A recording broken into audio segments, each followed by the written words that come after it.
aí, pessoal, beleza? Aqui é o Giovanni de novo, e nesse vídeo eu vou estar falando sobre balanço de massa e energia com reação química. Nesse caso, eu vou explicar um pouco sobre estequiometria, sobre reagente limitante em excesso, conversão, a equação de balanço com reação química e vamos resolver um exercício. Vamos lá? A estequiometria é um negócio que a gente já vê lá desde o ensino médio. Então, a gente sabe que toda reação química ela possui reagentes e produtos, e que a quantidade que é consumida e é gerada dessas espécies ela é ditada pela estequiometria. Se a gente tiver essa reação em que as letras minúsculas são os coeficientes e a letra maiúscula são as espécies, a gente pode relacionar os produtos e os reagentes com essa equação que eu botei embaixo. O que essa equação está dizendo? Tudo que vai ser consumido de A em mol, dividido pelo coeficiente de A, vai ser exatamente igual a tudo que é consumido de B em mol, dividido pelo coeficiente de B, que é igual ao que é gerado de C, dividido pelo coeficiente de C, que é igual ao que é gerado de D, dividido pelo coeficiente de D. Então, dessa forma, a gente consegue relacionar todas as quantidades e o quanto é gerado e o quanto é consumido de cada uma dessas espécies. Então, por exemplo, se eu pegar aqui a reação de produção da amônia e utilizar aquela relação que eu mostrei anteriormente, podemos concluir, por exemplo, que se forem 60 mols de hidrogênio consumidos, então também vão ter que ser consumidos 40 mols de nitrogênio, e isso vai gerar 40 mols de amônia. Ou seja, a estequiometria vai ajudar a gente a conectar o que é consumido e o que é gerado numa reação química. Só que, na maioria dos casos, os reagentes não são alimentados nessa proporção certinha, que a gente chama de proporção estequiométrica. Na verdade, na maioria dos casos, um dos reagentes ele é limitante na reação. O que isso significa? Como esse reagente está em menor quantidade que a proporção, então todos os outros reagentes não vão ser consumidos totalmente, eles vão ser consumidos na mesma proporção que o reagente limitante. E também o produto final não vai ter a mesma quantidade que seria se aquele reagente estivesse na proporção certa. Então, por exemplo, pegando a combustão do metano, se a alimentação recebe 50 mols de metano e 20 mols de oxigênio, a gente pode ver que a relação estequiométrica não vai fechar, porque o 50 dividido por 1 é diferente de 20 dividido por meio, 50 é maior do que 40. Então, nesse caso, a reação ela vai ser limitada pela quantidade de oxigênio disponível. Logo, desses 50 mols de metano que tem, só 40 vão ser consumidos nessa combustão e vão sobrar 10. Se a gente tem então o reagente limitante, os demais reagentes que participam da reação são chamados de reagentes em excesso. Nesse caso aqui do nosso exemplo, o reagente em excesso vai ser o metano, que está em maior quantidade do que o oxigênio em relação à proporção estequiométrica. Na indústria, é comum que o reagente mais barato seja alimentado em excesso, porque isso desloca o equilíbrio no sentido da formação de mais produto. Isso é vantajoso e mais lucrativo.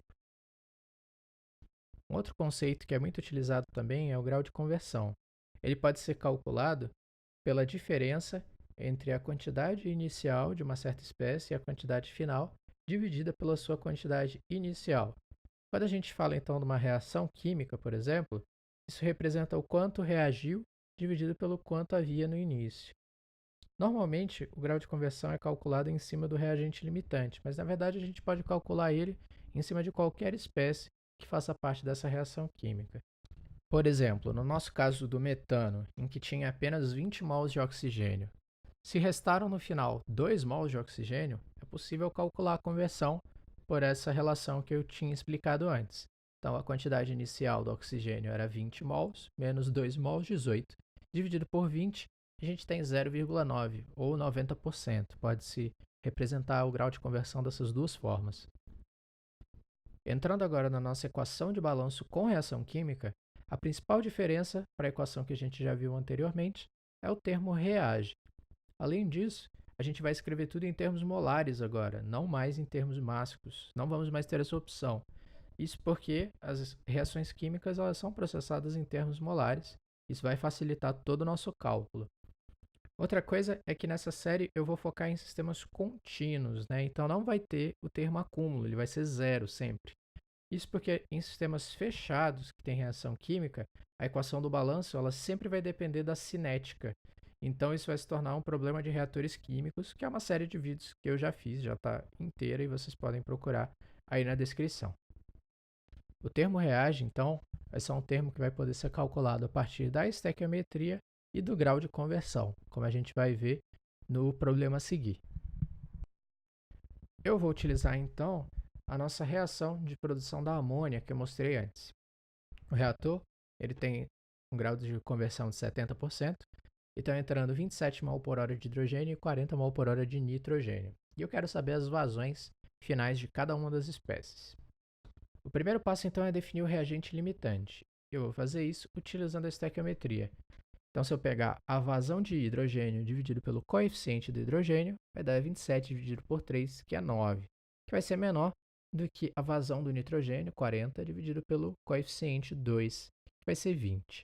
Nesse caso, se eu quisesse que os reagentes estivessem na proporção estequiométrica, a vazão do nitrogênio teria que ser 18 mol, certo?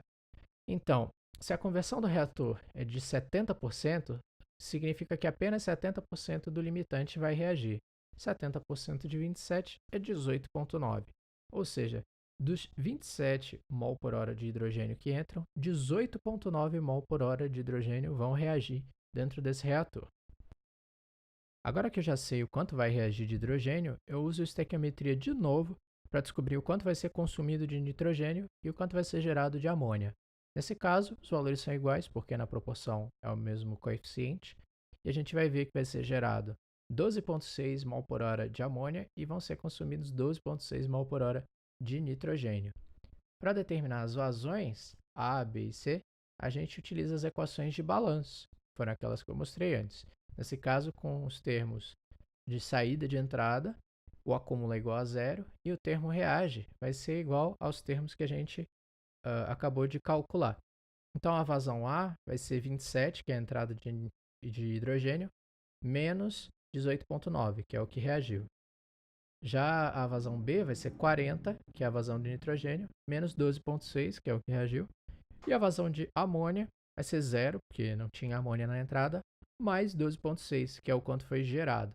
Isso significa, então, que a vazão final de cada uma das espécies vai ser 8,1 mol por hora de hidrogênio, 27,4 mol por hora de nitrogênio e 12,6 mol por hora de amônia.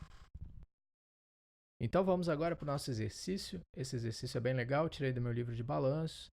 É um exercício que a gente vai poder aplicar tudo que eu falei aqui anteriormente. E esse vídeo ele encerra a parte de balanços de massa, então o próximo vídeo já entra no assunto de balanço de energia. Bom, nesse problema, então, a gente vai ter a produção e purificação do metanol. A corrente C, então, vai ter uma vazão de 330 mol por minuto. A gente vai ter 5 correntes, A, B, C, D e R, que é a corrente de reciclo. Se você não lembra do reciclo, veja o vídeo anterior. A gente tem um reator, então vai ter reação química, transformação de matéria. E a gente vai ter umas frações mássicas ali na corrente C. Ah, mas não pode ter fração mássica no problema falando de reação química. Pois é, não pode ter, mas não significa que não vai aparecer como fração mássica. É nosso trabalho, então, transformar essas frações mássicas em frações molares. A corrente D, ela é metanol puro, ou seja, a fração molar vai ser 1. E a corrente R tem bem pouquinho etanol, 0,005 de metanol. E essas são todas as informações que a gente vai precisar para calcular a conversão do reator. Então vamos lá. Como eu não tenho nenhuma informação da entrada do reator, eu não tenho como saber quem é o limitante agora. Então a primeira coisa que eu vou fazer é transformar as frações mássicas para frações molares. E eu vou fazer isso utilizando uma base de cálculo de 100 gramas. Então, 12% da corrente C é hidrogênio. 12% de 100 são 12 gramas. 12 gramas de hidrogênio dividido pela massa molar do hidrogênio são 6 mols de hidrogênio. A gente tem 58% de monóxido de carbono. 58% de 100 são 58 gramas, dividido pela massa molar do monóxido de carbono, 28, a gente vai ter 2,1 mol. Já estou fazendo alguns arredondamentos aqui. 30% da corrente vai ser metanol. Então, 30% de 100 é 30, dividido pela massa molar do metanol, 32, são 0,94 mols. Isso significa que no total a gente vai ter 9,04 mol. E por que eu preciso calcular esse total? Para calcular a fração, porque a fração é uma parte do todo. Então, se a gente tem 6 mol de hidrogênio em 9,4 mol de espécies, significa que a fração molar do hidrogênio vai ser de 66%. Seguindo a mesma lógica para o monóxido e para o metanol, o monóxido vai ter 23% e o metanol 11%.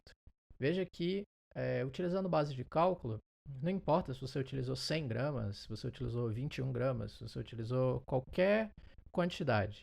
O que importa é a fração, as proporções. Isso aí vai se manter para qualquer base de cálculo que você fizer. A gente sabe então que a vazão de C é 330 mol por minuto. Então, multiplicando os 330 pelas frações de cada um, a gente sabe as vazões molares de cada uma das espécies. A vazão molar do hidrogênio, então, vai ser de 218 mol por minuto, do monóxido, 76 mol por minuto e do metanol, 36 mol por minuto. Agora a gente vai fazer uns balanços molares meio de cabeça aqui, mas é bem simples. Se a corrente D é metanol puro, então não está entrando nenhum hidrogênio e nenhum monóxido lá. Todo o monóxido e o hidrogênio da corrente C está entrando na corrente R, que é a corrente de reciclo.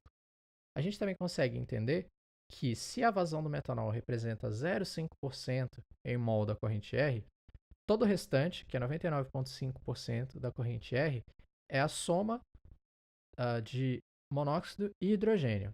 Como que a gente pode usar isso a nosso favor agora? A gente vai fazer uma regra de 3 simples. A gente sabe que a soma das correntes de hidrogênio e de monóxido é 294 mol por minuto. E isso vai representar 99,5% da corrente R. Ou seja, os outros 0,5% têm que representar o metanol na corrente R. E esse metanol na corrente R vai ser uma corrente de metanol de 1,5 mol por minuto. A gente pode supor que a corrente A, que é essa de entrada antes do reciclo, ela não possui metanol. Isso porque o problema ele não deu nenhuma informação sobre se essa corrente teria metanol e também porque o metanol é um produto, normalmente não tem produto na alimentação. É possível, então, a gente escrever uma equação de balanço com a reação química em volta do nosso reator. Nesse caso, tudo que sai de metanol do reator é tudo que entra de metanol no reator, mais o que é gerado de metanol no reator. O que sai de metanol é o que a gente já calculou lá na corrente C. O que entra de metanol vai ser o que entra pela corrente B.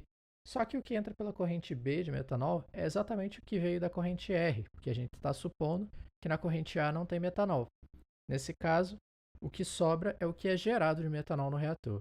Então a gente sabe que na corrente C tem 36 mol de metanol e na corrente B, ou no caso na corrente R, 1,5 mol de metanol. Utilizando então a equação, só sobra o termo de geração de metanol e a gente pode ver que são gerados 34,5 mol por minuto de metanol. Agora a gente também pode calcular o quanto é consumido de monóxido e de hidrogênio. Utilizando então a estequiometria, a gente sabe que o que é consumido de monóxido vai ser igual ao que é consumido de hidrogênio dividido por 2, que é igual a 34,5, que é o que é gerado de metanol. Então a gente pode encontrar o consumo de monóxido como sendo igual a 34,5 mol por minuto e o consumo de hidrogênio de 69 mol por minuto. Agora a gente vai poder calcular as vazões de monóxido e hidrogênio na corrente B, utilizando os dados da estequiometria e a nossa equação de balanço para cada um desses componentes. Nesse caso, o que sai de monóxido, que é o que tem na corrente C, vai ser o que entra de monóxido, que é o que veio por B, menos o que é consumido. Isso vai resultar em 110,5 mol por minuto de monóxido na corrente B. Fazendo o mesmo para o hidrogênio, a gente descobre que a quantidade de hidrogênio na corrente B é de 287 mol por minuto. Agora a gente só tem que determinar o reagente limitante e calcular a conversão com base nele. Utilizando a estequiometria mais uma vez, a gente pode ver que 110,5 dividido por 1 é menor do que 287 dividido por 2. Ou seja, o reagente limitante é o monóxido. Se a gente utilizar então a equação do grau de conversão, a gente nem precisa utilizar início menos final, porque a gente já tem o que foi consumido, que é exatamente a mesma coisa. Nesse caso, a conversão vai ser o consumo do monóxido, que é de 34,5 mol por minuto, dividido pelo que entrou de monóxido, que é 110,5 mol por minuto. Isso resulta numa conversão do reator de 31%, ou 0,31. Chegamos no final de mais um vídeo, agradeço vocês por terem assistido. Vamos continuar aí com essa série de balanço de massa e energia. Como eu já tinha falado antes, o próximo vídeo já entra nos balanços de energia e eu espero estar postando ele logo também, bem próximo desse. Agradeço vocês mais uma vez, espero que os vídeos estejam ajudando no estudo de todo mundo. E até a próxima. Tchau!